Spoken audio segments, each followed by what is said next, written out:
Hi everyone, thank you. Very happy to be here. Well, the topic for today is remittances. I'm fintech and blockchain professor in Mexico, so for me and in the area in LATAM region, remittances are very important. So that's why I choose this topic. Probably you have heard remittances is a big economic engine in the region. We have some of the main corridors of remittances around the world. Brazil and Mexico are the main ones. Even in some economies like El Salvador and Honduras, Central America, we can consider that remittances are one of the main economic incomes or one of the main economic engines in the region. So that's why it's important. Nowadays, with the benefits of the fintech and the digital transformation, it seems that it's more easier to receive remittances from families abroad and receive those monies in the country. Now, we know the benefits of having a smartphone and Wi-Fi that could be the main elements to receive those ones. Also, that's why it makes blockchain a primary use case to transform the remittances industry. We know that that part of the financial services used to be very complicated with a lot of participants and players participated in the process. What makes also a kind of oligopoly, they are very concentrated in the market. We only have around 4 players in the world that are playing in this system. And for example, other systems like SWIFT is very complicated and expensive. I'm not going to explain that diagram, just want to convey the complexity of the process. So, first point is that blockchains like Ripple and XRP are making a good job transforming and disrupting this sector.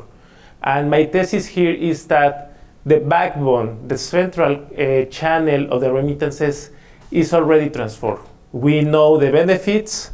We are achieving speed and cost efficiency.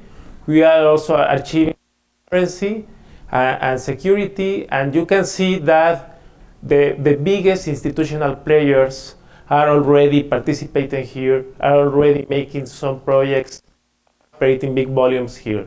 However, the challenge remains what I call in the last mile process of the remittance, is when the user has to receive the monies that are sending from the families abroad. Why is that? Because in this we have some challenges that need to be addressed. For example, accessibility and financial inclusion. Why is this important and why this is related with DeFi? Stablecoins are going to be the entrance for the DeFi ecosystem. DeFi is going to open financial and economic opportunities for these people in Latin America.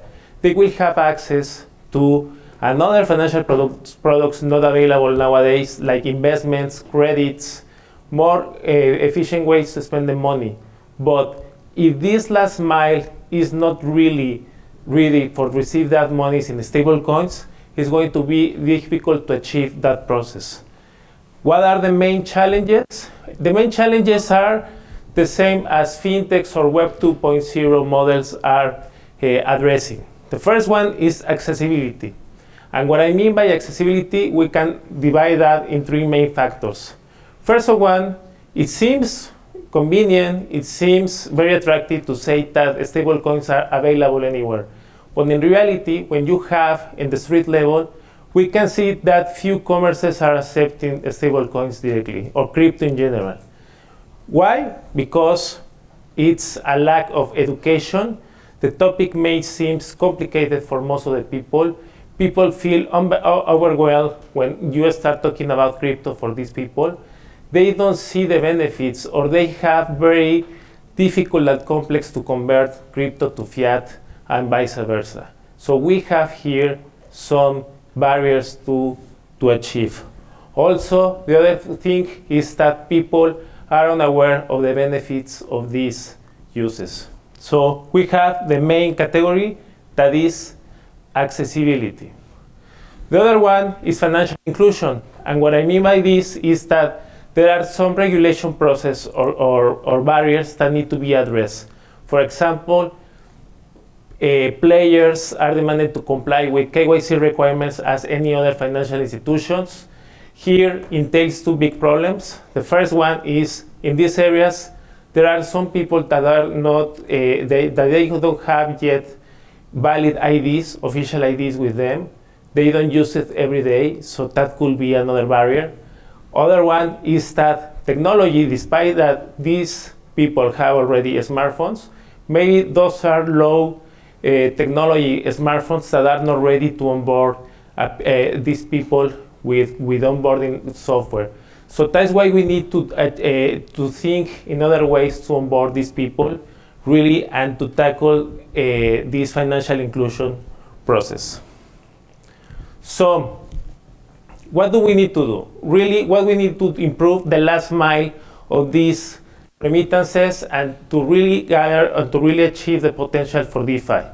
The first one is to achieve a good level of cash in and cash out ramps.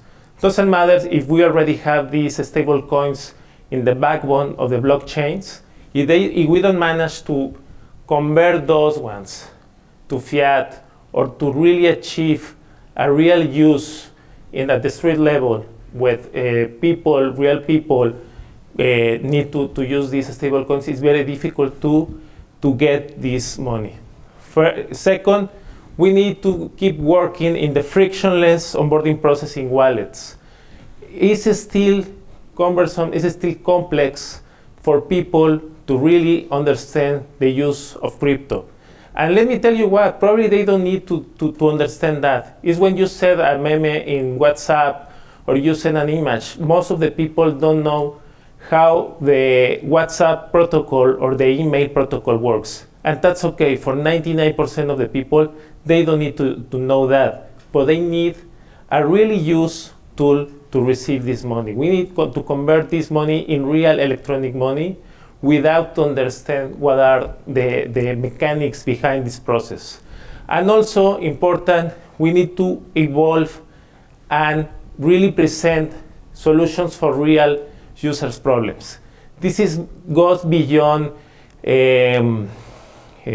speculation and schemes we need to discard this idea that this is to make people rich from one day to other.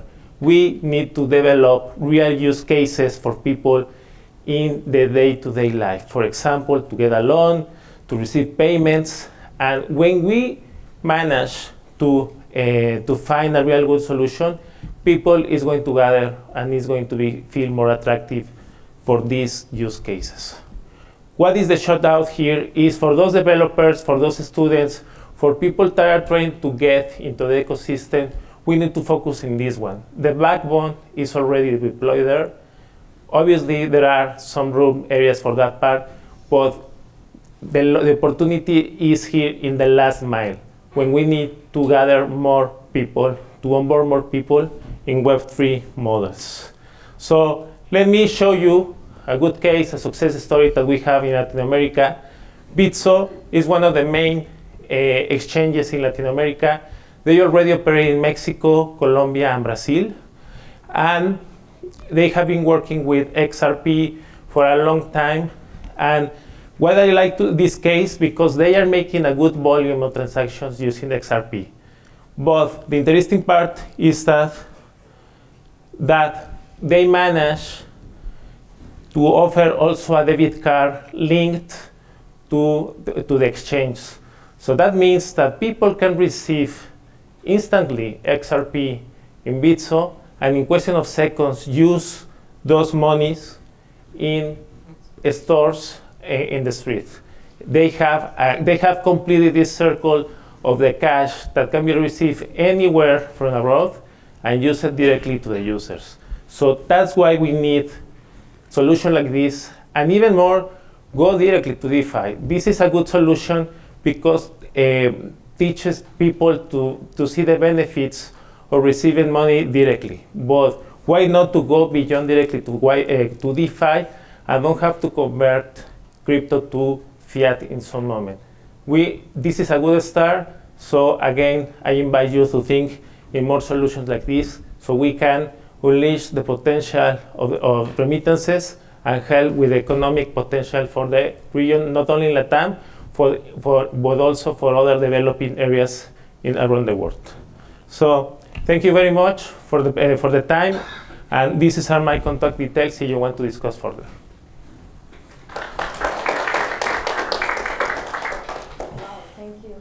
That was efficient. You tell me that you need more time. Awesome. This leaves us with time for just a few questions, and there we go. So I have two questions. The first one is, I know how to speak loud. I'm a professor, so the first question, Mexico introduced Pay a few years back. I mean, it's not cross-border. No. However, regardless of being a quite useful system, it hasn't enjoyed the adoption that somebody would be expecting to enjoy. And you know, what people say is that's because mostly Mexicans like to have cash payments for whatever reason. So what's your comment? I mean, there is a fast payment system over there that is not. And the second thing for Pinso, they're a great organization, but over there that's a MasterCard that charges like 2%, like it goes through the regular payment system that in theory we try to avoid. So if you can explain a bit about the money flow. Sure. I will start with the first one. SPAY is one of the first version of SPAY is one of the most successful interbank payment systems in the world. It's much better than US. It's very efficient. Certainly, we have a low financial inclusion levels in Mexico that is very multi-complex factor. It's not only tax evasion or lack of ignorance, it's a lot of things, but in general, SPAY is a good example. You can transfer money in question of seconds, almost cheap, almost free nowadays. So it's a good example. What is not progressing as well is the second version of SPAY called CODI, that is like our PIX version. That hasn't launched well. It's been in the market for 4 years, and they don't have traction for that one. It's simply a second version of SPAY and doesn't work. And certainly you are agreed that we have an overcost here with the debit card. Well, the flow process is that you can receive XRP in your Bitso account directly from anywhere in the world as long as you have a public address. And you can convert directly those XRPs in pesos, in fiat, and move it to a fiat account that is linked to your debit card. I agree with you that we have a cost here, but at least this is permanent. This is so far the best way to use that money almost instantly because the conversion is 24/7 all the time.